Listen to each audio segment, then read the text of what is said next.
जन कल्याण के लिए प्रश्न किया। तब सूत जी ने निवेदन किया, काल व्याल मुख ग्रास त्रास निर्नाश हेतवे श्रीमद् भागवतम शास्त्रम कलौ कीरेन भाषतम। भागवत के सानिध्य में आओ और ये भागवत ही एकमात्र कल्याण का साधन है।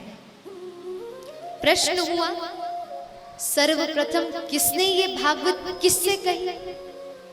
तो कहा कि सनकादिक ऋषियों ने सबसे पहले ये कथा नारद जी को सुनाई। वृत्तांत पूछा गया, कैसे सुनाई? नारद जी को तो श्राप था कि वो कहीं पर भी एक क्षण से अधिक नहीं बैठ सकते, तो 7 दिन तक बैठकर कथा कैसे सुने? तब वृत्तांत बताया गया कि नारद जी एक बार पृथ्वी को सर्वोत्तम लोक जानकर भ्रमण करने के लिए आए।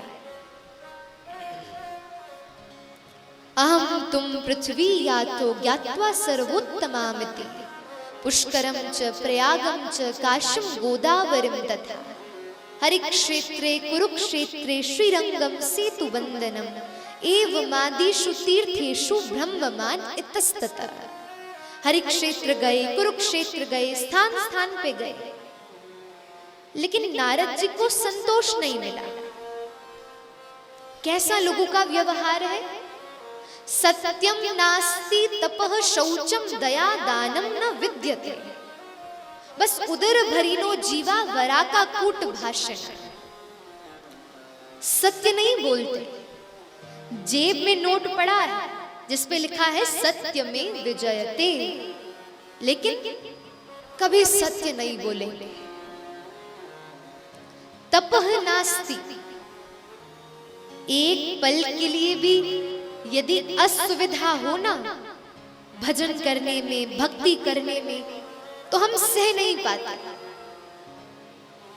तपः नास्ति। पहले के समय में तो कितने कितने वर्षों तक तपस्या की जाती थी। हाँ, पहले आयु भी बड़ी होती थी, लेकिन आज का मनुष्य तप से विहीन है। दया नास्ति, दानम नास्ति। दान करेगा भी तो अगले दिन बड़ी एक न्यूज़पेपर में पोस्ट आ जाएगी, इतने कंबल दान किए, इतना ये दान किया। और सबसे बड़ी बात, कलयुग का प्राणी दीर्घ सूत्री है। दीर्घ सूत्री यानी कि जानते हैं आप सब? एक उदाहरण से समझाती हूं। एक बार एक जंगल में शेर की सभा हो।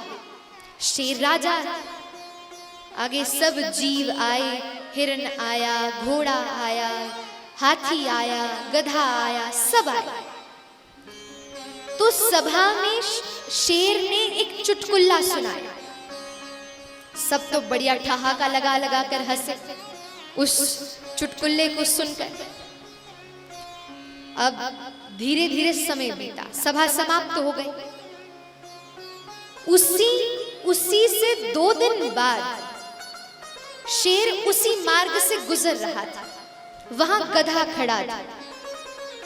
जैसे गधे ने शेर को देखा तो जोर जोर से ठहाका लगा लगा कर हंसने लगा। शेर बोला, अरे भाई क्या हुआ, मुझे देखकर क्यों हंस रहे हो? बोला, अरे कुछ नहीं, आपने जो परसों वो चुटकुला सुनाया था ना, उसका मतलब मुझे आज पता चला और सोई मुझे हंसी आ गई। ये कलयुग प्राणी का स्वभाव है, दीर्घ सूत्री। जिसको शास्त्रों में लिखा है नहीं करना, उसको विशेष रूप से करेगा। लिखा है smoking is injurious to health, but जा जाकर मुख्य रूप से वो डिबिया खरीदेगा और स्मोकिंग करेगा, धूम्रपान करेगा। ये कलयुगी प्राणी का स्वभाव है। अधर्म नृत परा।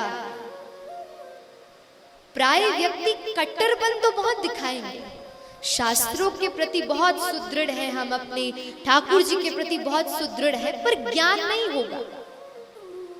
कैसा ज्ञान? अब वृंदावन में जाओ तो लोग टी शर्ट्स पहनते हैं जिन पर राधा राधा राधा लिखा होता है, ठाकुर जी का चित्र बना होता है। क्या ये सब बढ़िया है? कभी भी बढ़िया नहीं। शास्त्रों में लिखा है कि नाम की इतनी महिमा है, हम उसे कहीं भी कहीं नहीं रख सकते। उस टी शर्ट को हम उतारेंगे, उसे धोएंगे भी तो सही, और कैसी स्थिति में धोएंगे?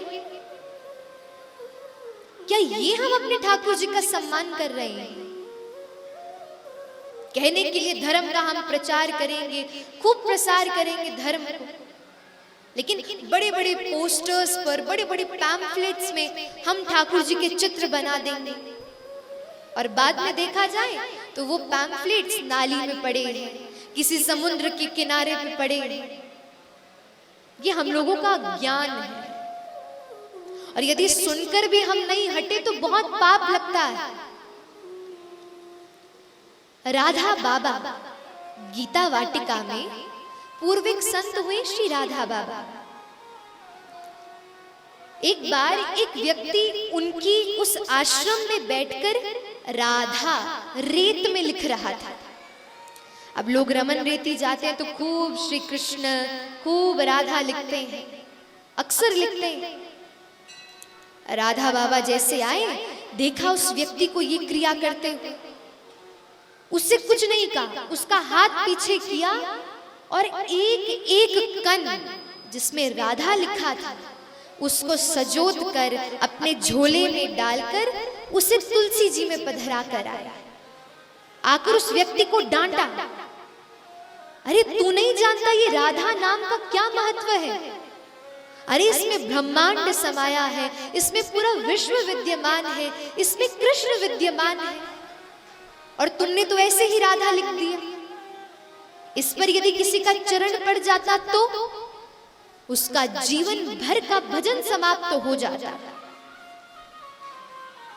हम लोगों को भी समझना चाहिए, पैम्फलेट्स पर ठाकुर जी के चित्र बनाना ही सब कुछ नहीं है, उसी से हमारी भक्ति नहीं दिखे। ठाकुर जी का सम्मान करना, उनके नाम की महिमा का सम्मान करना, इससे हमारी भक्ति प्रदर्शित होगी। वही ठाकुर जी का चित्र है, वही अपना चित्र। कैसी स्थिति है हम लोगों की?